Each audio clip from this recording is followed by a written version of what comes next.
சுவாமி, என்னடா இது? வெள்ளிக்கிழமை அதுவுமா இவ்வளவு தாமதமா கோவிலுக்கு வருகிறாய்? என் ஒரு நாள் அனைத்து வேளையிலும் செய்ய இயலாது என்றுதான் உன்னை என் பணி உதவிக்காக வைத்திருக்கிறேன். இப்படி தாமதித்தால் எப்படி? சுவாமி, எப்படி தாமதமாயிற்று என்றால் தெரியும்.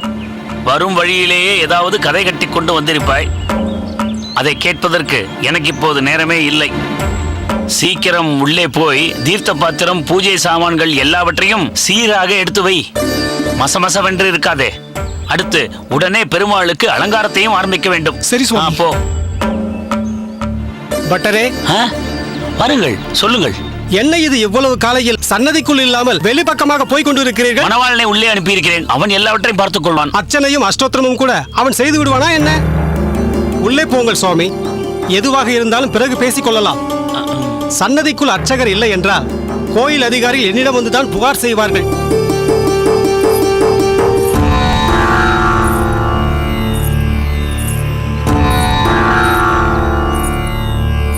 பட்டரே, லோகநாதன் வருகிறார். கோயிலுக்கு நிறைய செய்திருக்கும் மகானுபாவன் அவர்.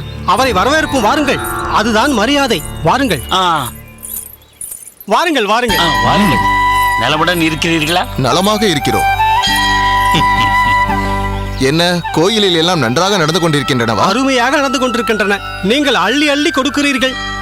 எப்படி எல்லாம் முறையாக நடக்காமல் போகும்? பட்டரே சுவாமி, பூஜை பாத்திரங்கள் எல்லாம் வெள்ளியில் மாற்றி விட்டீர்களா? அதற்காக பிரத்யேகமாக நன்கொடை கொடுத்திருக்கிறீர்கள். மாற்றாமல் இருப்போமா? இப்போது எல்லாமே வெள்ளியில்தான். தங்களை ஓரிரண்டு மாதங்களாக காணவில்லையே. சில திவ்ய தேசங்களுக்கு போயிருந்தோம். போய் என்ன பயன்? பெருமாள் குறையை தீர்க்க மாட்டேன் என்கிறாரே. வற்றாத வரங்களை கொடுப்பவன் நம் வரதன். அவன் தீர்க்காத குறைகளா? தாங்கள் தவறாக எடுத்துக்கொள்ளவில்லை என்றால் உங்கள் குறை என்னவென்று சொல்ல முடியுமா? உங்களுக்கு கூட தெரிந்திருக்கலாம். மகளுக்கு வயது 19 நடக்கிறது. அவளுக்கு இன்னும் திருமணம் கைகூடி வரவில்லை. நானும் சல்லடை போட்டு பார்க்கிறேன். என் அந்தஸ்துக்கும் மனோபாவத்திற்கும் ஏற்ற மாதிரி ஒரு மாப்பிள்ளை கிடைக்க மாட்டேன் என்கிறான். என்ன பட்டரே, இதற்கென்று பெருமாளுக்கு ஏதாவது ஒரு விசேஷ பூஜை ஒன்றை செய்து விடலாமா? அதற்கென்ன, நிச்சயம் செய்து விடுவோம். நீங்கள் பாருங்கள், வரும் தையில் நீவிர் மாப்பிள்ளையுடன் கோவிலுக்கு வரப்போகிறீர். உங்கள் வாக்கு பலிக்க வேண்டும் பட்டரே. ஒருவேளை பக்கத்தில் இருக்கும் என்னை விட்டுவிட்டு தொலைதூரத்தில் உள்ளவர்களிடமா முறையிட்டு வந்தாய் என்று வரதன் கோவித்துக் கொண்டானோ என்னவோ. பட்டரே, என்ன செய்யலாம் என்று யோசித்து வையுங்கள். செலவை பற்றி கவலைப்பட வேண்டாம். அதை தாங்கள் சொல்லவே வேண்டாம்.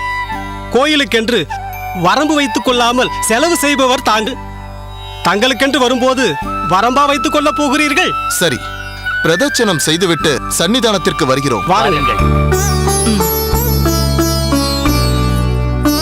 சரி பட்டரே, தாங்களும் புறப்படுங்கள். சரி. அவர் சொன்ன மாதிரி நல்ல பிரத்யேக விசேஷ பூஜை ஒன்றை யோசித்து வையுங்கள். சரிதானே? சரி.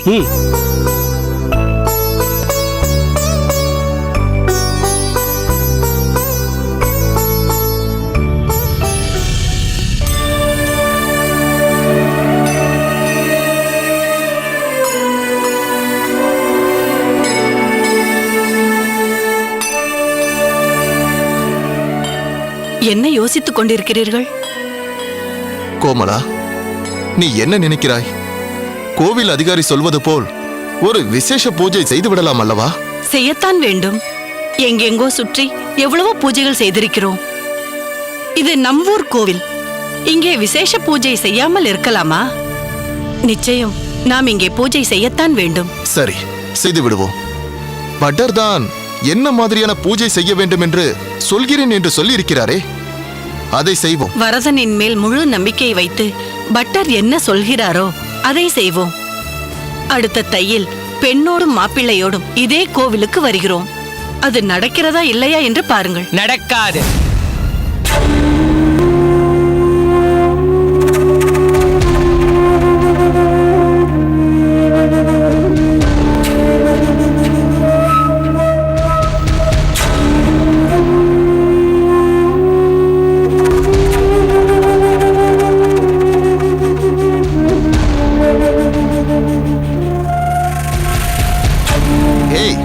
யாரப்பா நீ, துடுக்கு பயலே?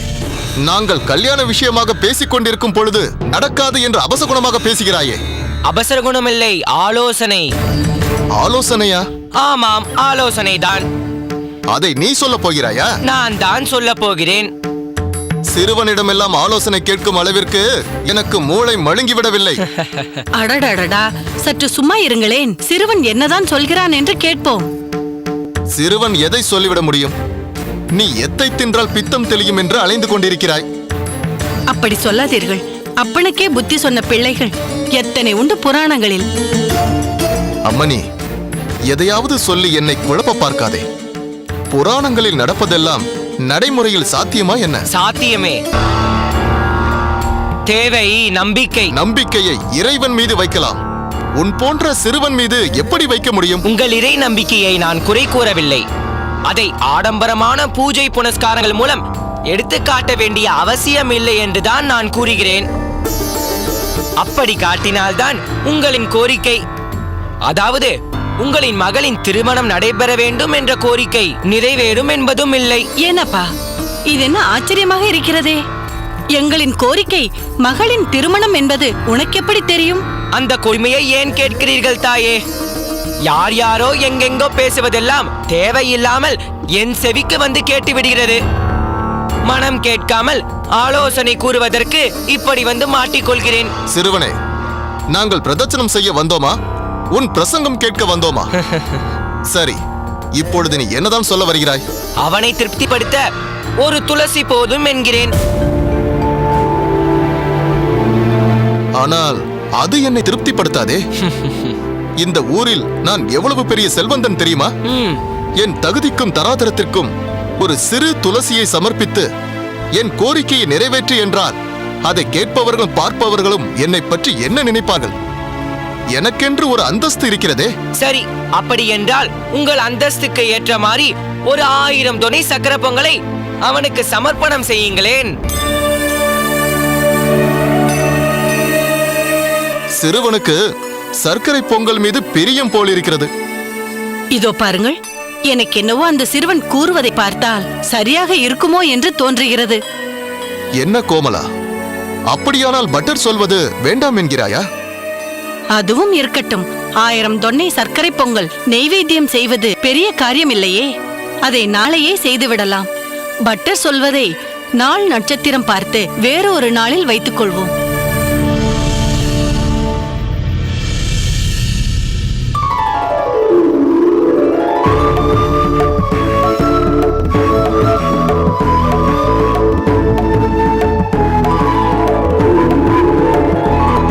அடியேன் ஆச்சாரியருக்கு வந்தனம்.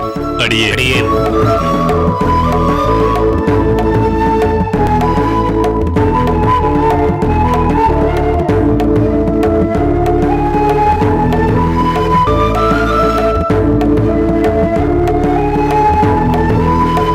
சுவாமிகள் உள்ளே எழுந்தருள வேண்டும்.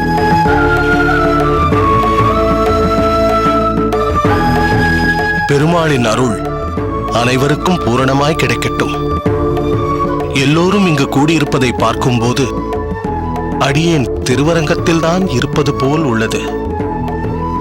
வாருங்கள் சுவாமி.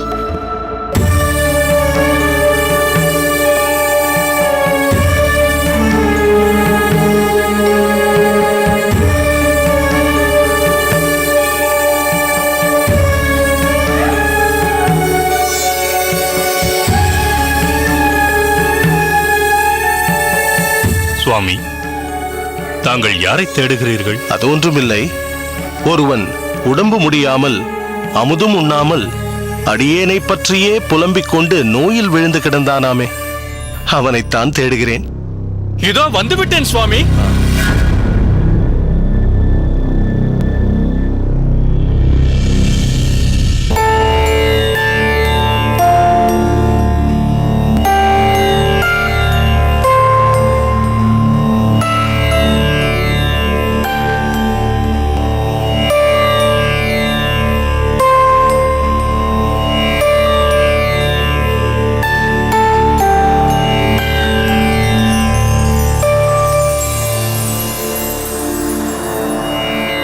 நோய் நொடியின்றி ஆரோக்கியமாக இரு. எழுந்திரு. ஆச்சாரியரே, இந்த அபராதியை அனுகிரகிக்க வேண்டும். அடியேனை காணாமல் வாடிப்போயிருக்கிறாய் என்றார்கள். நீயோ அடியேனின் வருகையை எதிர்பார்த்து கூட இல்லை போலிருக்கிறதே. காலதாமதமாக வந்திருக்கிறாய். தங்களை வரவேற்கத்தான் ஊர் எல்லையில் காத்திருந்தேன் சுவாமி. தாங்கள் வேறு வழியில் மடத்திற்கு வந்து சேர்ந்து விட்டீர்கள் என்ற செய்தி கேள்விப்பட்டு ஓடோடி வந்தேன். தாமதமாக வந்ததற்கு மன்னி தரல வேண்டும் சுவாமி.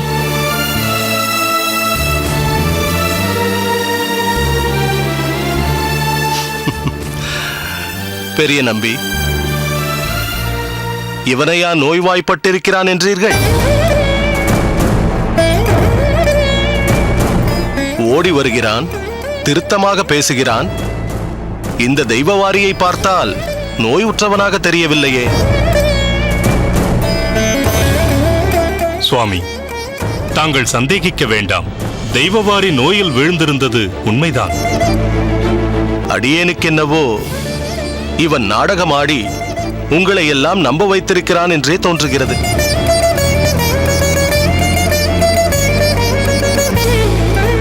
அப்படித்தானே தெய்வவாரி?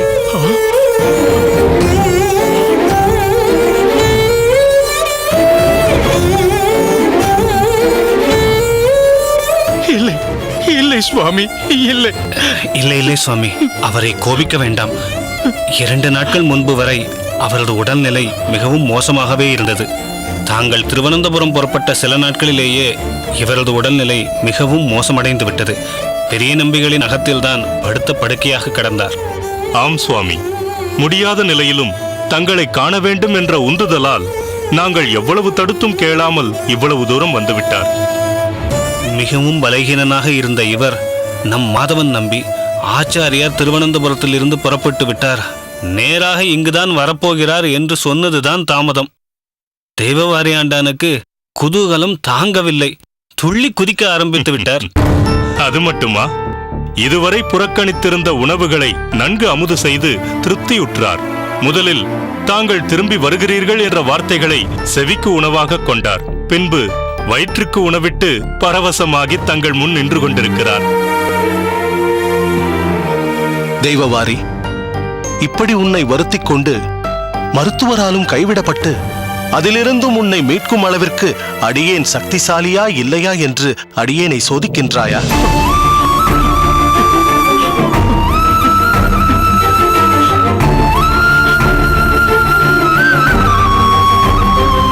வேண்டாம் அப்பா, வேண்டாம். அடியேன் அற்ப புழு போன்றவன். சுவாமி, கடியேனும் கடியேன் அடியேன்.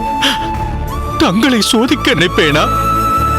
பெருமாளே, ஆச்சாரியர் மனம் நொந்து கூறும் வார்த்தைகளை கேட்கவா அடியேன் இதுவரை உயிரோடு இருந்தேன்?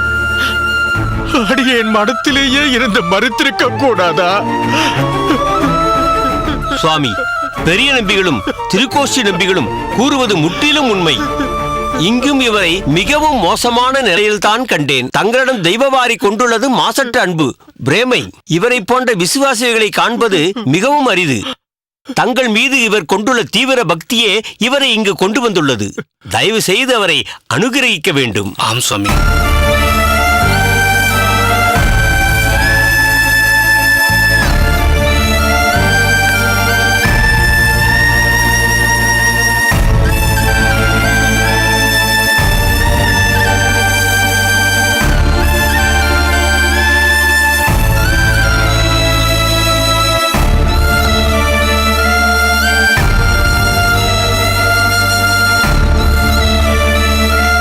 தெய்வவாரி, எழுந்திரு.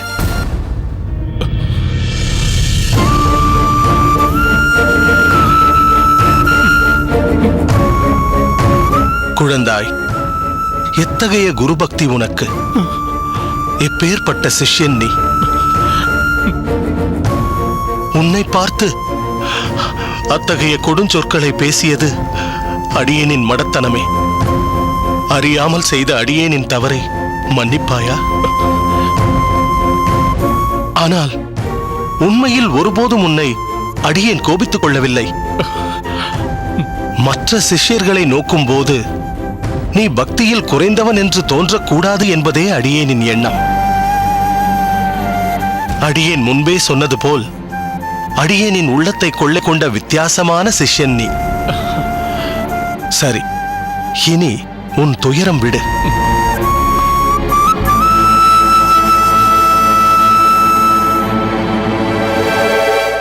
தெய்வவாரி, ஏதோ ஒரு வழியில் நீ அரும்பாடுபட்டு இவ்வளவு தொலைவு வந்துவிட்டாய். எனவே திருவனந்தபுரம் சென்று அனந்த பத்மநாப பெருமாளை சேவித்துவிட்டு வா. அதுவரை அடியேன் உனக்காக இங்கேயே காத்திருக்கிறேன். சுவாமி, அடியேன் திருவனந்தபுரம் வரை செல்ல வேண்டியதில்லை. அந்த அனந்த பத்மநாபனையும் முன்னரே சேவித்து விட்டேன். அது எப்படி அப்பா சாத்தியம்? நீ இன்னும் அனந்தபுரம் போகவே இல்லையே? இல்லை சுவாமி, அடியேனின் அனந்தபுரம் என் எதிரே வந்துள்ளது.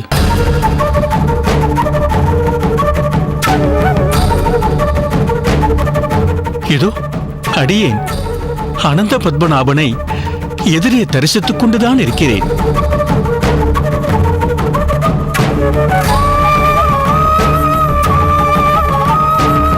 அந்த அரங்கனையும் திருவனந்தபுர அனந்த பத்மநாபனையும் மற்றும் பல திவ்ய தேசத்து எம்பெருமான்களையும் இதோ தங்கள் உருவிலேயே கண்டுவிட்டேன்.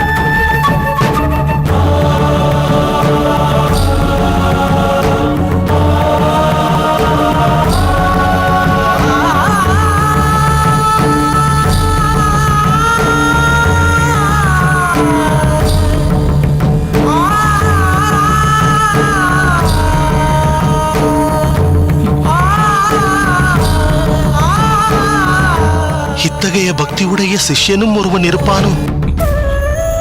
அடியேன் அறியேன். அப்பா, நீ எங்கள் அனைவருக்கும் ஒரு பாடம் புகட்டி விட்டாய். ஆத்மார்த்தமான சிஷ்யனின் பக்தி என்பது கடலை விட ஆழமானது என்பதை உணர்த்தி விட்டாய். அடியேனின் உயிர் உள்ளவரை உன் நினைவு அடியேனுள் இருக்கும். நோய் வாட்டமின்றி என்றும் சுகித்திருக்க அடியேனின் ஆசிகள்.